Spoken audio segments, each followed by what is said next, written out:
पुन्हा एकदा नागरिकांना सांगतोय की कृपा करून हा जो सगळा डाव आहे मोदी सरकारचा की जेणेकरून तुम्ही मतदानाला उतरू नये, त्यांच्या विरोधातलं मतदान कमी कसं होईल ते बघतायत आणि त्या डावाला बळी न पडता तुम्ही जाऊन मतदान केंद्रामध्ये मतदान केंद्रात जे निवडणूक प्रतिनिधी आहेत त्यांची सुद्धा नावं विचारा, कारण तो आपला अधिकार आहे।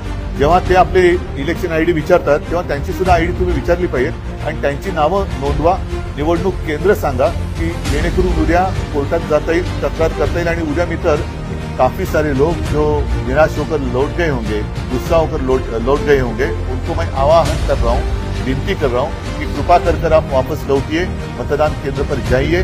जब तक आपको वोट दिया नहीं जाता तब तक वो केंद्र बंद हो नहीं सकता। आज 20 तारीख आहे आणि आपण अशा वेळेला भेटतोय की महाराष्ट्रातला मतदानाचा शेवटचा टप्पा आता 1-1.5 तासामध्ये थांबेल। संपूर्ण दिवसभर सकाळपासून मी विविध क्षेत्रातून माहिती घेतो आहे। मतदारांमध्ये उत्साह खूप आहे। निवडणूक आयोगाकडनं प्रत्येकाला 10-10, 12-12, 15-15 मेसेज जात आहेत, मतदान करा, मतदान करा, मतदान करा। त्याप्रमाणे मतदार हे उतरलेले दिसतायत, खूप गर्दी दिसते, परंतु निवडणूक आयोग हा पक्षपातीपणा करतोय असं स्पष्ट दिसतंय। मतदारांमध्ये उत्साह आहे, पण निवडणूक आयोगाचे जे तथाकथित प्रतिनिधी मतदान केंद्रात बसलेत त्यांच्याकडनं खूप दिरंगाई केली जाते। विशिष्ट वस्त्या तिथे नावं 2दा 3दा 4दा तपासले जात आहेत।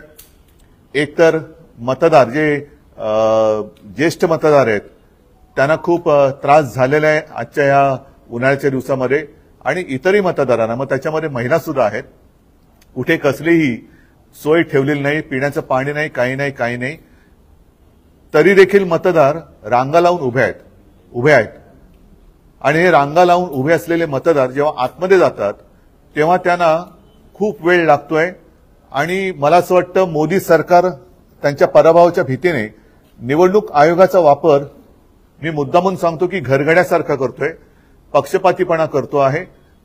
दप्तर दिरंगाई ज्याला म्हणतात तशी दिरंगाई ही मतं नोंदवताना केली जाते।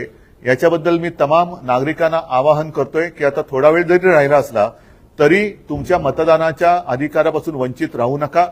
आपण मतदान केंद्रामध्ये जाऊन उभे राहा आणि जे निवडणूक आयोगाचे प्रतिनिधी आहेत त्यांना आज किती वाजले, अगदी पहाटे 5-6 जरी वाजले तरी सोडू नका, तुमचं मतदानाचा हक्क बजावल्याशिवाय बाहेर पडू नका।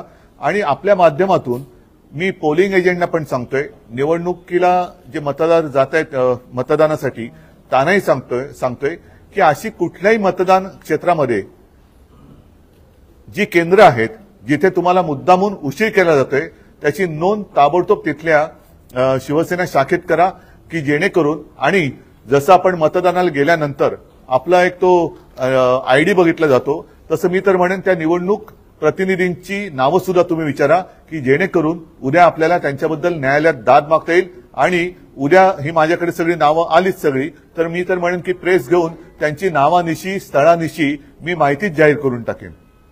तर पुन्हा एकदा नागरिकांना सांगतोय की कृपा करून हा जो सगळा डाव आहे मोदी सरकारचा की जेणेकरून तुम्ही मतदानाला उतरू नये, त्यांच्या विरोधातलं मतदान कमी कसं होईल ते बघतायत आणि त्या डावाला बळी न पडता तुम्ही जाऊन मतदान केंद्रामध्ये उभे राहा। कोणत्याही परिस्थितीत जी लोक तिथे उभी असतील त्यांना मतदान पूर्ण केल्याशिवाय मतदान बंद होऊ शकत नाही। अगदी पहाटेचे 5 वाजले, मी तर म्हणतो मुद्दामून वाजवाच, ज्यांना जे तिकडे निवडणूक अधिकारी किंवा प्रतिनिधी तिथे तुम्हाला विलंब लावतायत, कारण नसताना तुम्हाला छळतायत, तुमची आयडी, तुमची नावं, तुमचं सगळं ओळखपत्र ह्याच्यावरनं जो काही वेळ काढतायत ते तुमचं मतदान केल्याशिवाय त्यांना मतदान केंद्राच्या बाहेर पडू देऊ नका। आहे जिथे जिथे अगदी स्पष्ट बोलायचं झालं तर जिथे आम्हाला मतदान अधिक होतं त्या भागामध्ये हे आम्हाला तक्रारी मिळतात।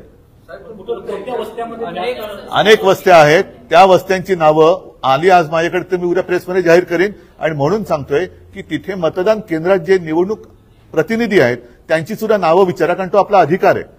जेव्हा ते आपले इलेक्शन आयडी विचारतात तेव्हा त्यांची सुद्धा आयडी तुम्ही विचारली पाहिजेत आणि त्यांची नावं नोंदवा निवडणूक केंद्र सांगा की जेणेकरून उद्या कोर्टात जाता येईल, तक्रार करता येईल आणि उद्या मी तर ही यादी जाहीरच करेन.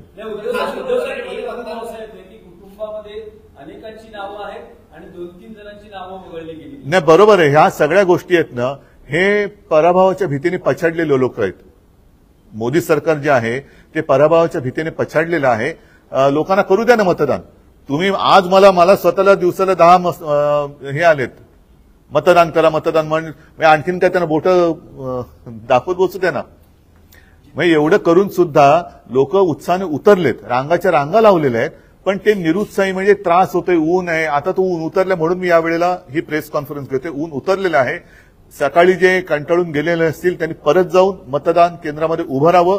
शेवटचा मतदार मतदान करत नाही तोपर्यंत निवडणूक मतदानाची थांबवू शकत नाही. पहाटे 5 वाजले तरी चालतील. या निवडणूक आयुक्तांच्या प्रतिनिधींना, ज्यांनीही त्यांचे आदेश पाळतायत, त्यांना पहाटे 6 वाजले 7 वाजले तरी घरी सोडू नका. तुमचा मतदानाचा अधिकार बजवा. एक बरं, एक मिनिट. तुम्हाला काही राजकीय कटाचा संशय येतो आहे? नाही, याच्याबद्दल नावं वगळली जाणं हा त्यांचा आवडता खेळ आहे. काही काही ठिकाणी बोगस पण घुसवले असं कळलंय, पण त्याच्यावरती मी आत्ता काही बोलणं योग्य नाही. तूर्त जो विलंब लावला जातोय, आतमध्ये गेल्यानंतर तुमचं नाव काय, तुमच्या भावाचं नाव काय, अरे दिले ना निवडणूक आयडी, ते दिलेलं आहे, मग फोन आत नेऊ नका. मग तुम्ही मतदान करा जेव्हा सांगता तेव्हा तुम्ही सांगायला पाहिजे ना की काय काय घेऊन यायला पाहिजे, मोबाईल आणू नका, अमुक करू नका. फक्त बसल्या जागी तुम्ही बाजीरावपणा कशाला करताय? साहेब, केंद्रामध्ये की फोन आणू नये हे काल कलेक्टरांनी सांगितलं होतं. स्पेसिफिक तसं प्रेस रिलीज आला होता. बरं, ठीक आहे. फोन आणू नये जरी सांगितलं असेल तरी आत गेल्यावरती जो विलंब लागतोय, तो विलंब हा त्याला क्षमा नाही करता येणार. आणि मला तर आता स्पष्ट असं दिसतंय की हा निवडणूक आयोगाच्या माध्यमातून खेळला जात असलेला अत्यंत नीच घाणेरडा खेळ आहे. निवडणूक आयोग ही भाजपची चाकरी करते की काय असं म्हणायला याच्यात जरूर व्हावे.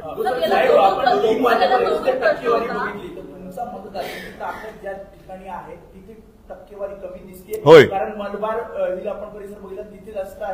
पण मग तिकडे काय करायचं मग? कारण आता तुम्ही मलबार हा जो उल्लेख केला, अशा अनेक वस्त्या मी दाखवू शकतो की तिकडे मतदान व्यवस्थित चालले.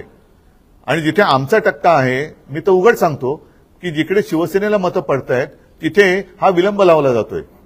त्याच्यामुळे मी परत सांगतो की अशी मतदान केंद्र आणि त्याच्यामध्ये असलेल्या निवडणूक आयुक्तांचे अधिकाऱ्यांचे जे प्रतिनिधी बसलेत त्यांची नावं आणा. उद्या ती बूथ आणि त्यांची नावं मी प्रेसमध्ये जाहीर करेन आणि त्याचबरोबरीने त्यांच्याबद्दल जिथे तक्रार करायची अगदी कोर्टात सुद्धा आपण जाऊ. बांदेकरांनी सुद्धा पोवईच्या इथल्या काही ईव्हीएमच्या संदर्भात मुद्दे उपस्थित केले. वर्सोवात देखील काही घटना घडल्या आणि त्यानंतर तुमच्या गाठीभेटी सुरू झाल्या. म्हणजे शाखांमध्ये आज लोहरला गेला, काही वेगवेगळ्या भागांमध्ये. महायुतीच्या नेत्यांचं आता स्पष्ट मत आहे की उद्योगींनाच जमीन पायखालचे सरकतायत. ते सोडा, ते जाऊ रे. तो फालतूपणा आता बस झाला त्यांचा. ते घरी जायची वेळ झाली. आजच्या मतदानावर बोलू.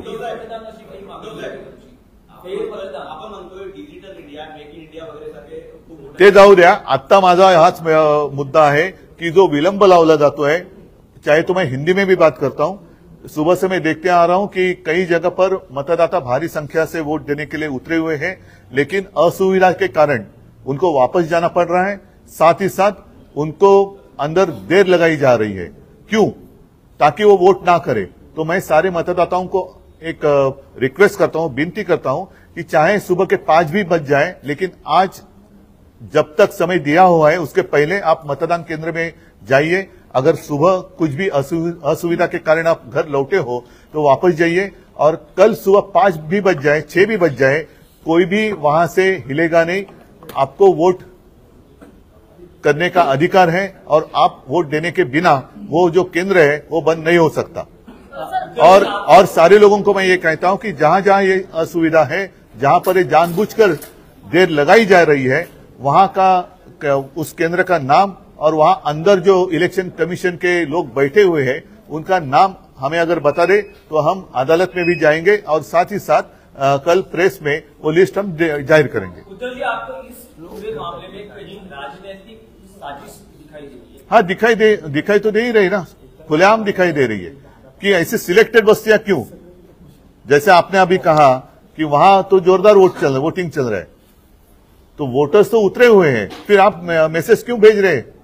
एक बार, 2 बार, 3 बार, 5 बार पीने की पानी की सुविधा नहीं है। धूप कितनी तेज धूप है, तो भी अभी तो शाम होने आ गई है, लेकिन सुबह से मैं देखते आ रहा हूं कुछ सीनियर सिटीजन है, उनको भी काफी तकलीफ हुई है। तो ये अच्छी बात नहीं है और हम तो इनको छोड़ने वाले नहीं है। मतलब जहां आपका गढ़ है, जहां आपकी ताकत है, वहीं ऐसे मामले दिखाई दे रहे हैं। ऐसे अभी तो दिखाई दे रहा है और वहीं पर ज्यादा दिखाई दे रहा है। दुसरीकडेच होते साई लोकसभा मतदारसंघात मुंबईतल्या होते. मी आता साई लोकसभा मतदारसंघ, त्याचबरोबर कल्याण, डोंबिवली सगळीकडे विचारपूस करतोय, पण विशेषतः मला मुंबईमध्ये हे प्रकार जास्त दिसत आहेत. अगदी कल्याण मतदारसंघात सुद्धा काही ठिकाणी दिसतंय, जिथून आम्हाला मतं मिळण्याची, आघाडी मिळण्याची शक्यता आहे, तिकडे मतदार खूप मोठ्या संख्येने उतरलेत. मी दुपारपर्यंत सगळ्यांचे मला मेसेज येत होते जे राजकारणाशी संबंधित नाही, की उद्धवजी आम्ही मतदान केलेलं आहे, उद्धवजी आम्ही मतदान केलेलं. नंतर अचानक यायला लागले की आम्ही खूप वेळ थांबून शेवटी निराश होऊन परत गेलेलो आहोत. आम्हाला एकदा, दोनदा, तीनदा आमची आयडेंटिटी विचारली गेली. आतमध्ये खूप विलंब लावला जातोय. तर हा विलंब हा काही योग्य नाहीये. आणि नाही असं नाही, असे थांबू शकत नाही, त्यांना बाहेरच नाही पडू देणार. असं होत नाही. जोपर्यंत मग रात्री 10 वाजले तरी, ग्रामीण भागात वाजलेत, पण मी तर म्हणतो असा जर विलंब लावला तर उद्या पहाटे सूर्योदय झाला तरी देखील मतदान होत नाही पूर्ण, तोपर्यंत हे बाहेर पडू शकणार नाही. चला, नहीं 10 मिनट नहीं, 6 बजे तक, 6 बजे तक. आपको नहीं लगता है लेट हुआ है? आप इसके बारे में इलेक्शन कमीशन के पास जाएंगे या फिर कोर्ट में भी दाखिल? नहीं, सुनो, पहली बात तो यह कि 1 घंटा बाकी है और हर एक के घर के नजदीक मतदान केंद्र हैं और काफी सारे लोग जो निराश होकर लौट गए होंगे, गुस्सा होकर लौट गए होंगे, उनको मैं आह्वान कर रहा हूं, विनती कर रहा हूं कि कृपा कर आप वापस लौटिए, मतदान केंद्र पर जाइए. जब तक आपको वोट दिया नहीं जाता तब तक वो केंद्र बंद हो नहीं सकता. रात को भले 10 बजे, 12 बजे, कल सुबह 7 भी बजे, लेकिन आखिरी जो मतदाता है जो 6 बजे के पहले वहां अंदर जाएगा नहीं, जाएगा, उसको मत देने के बिना वो केंद्र बंद नहीं हो सकता. ठीक है, चल, हाँ जय माता, हाँ चल, हाँ चल, जय माता, चल, चल.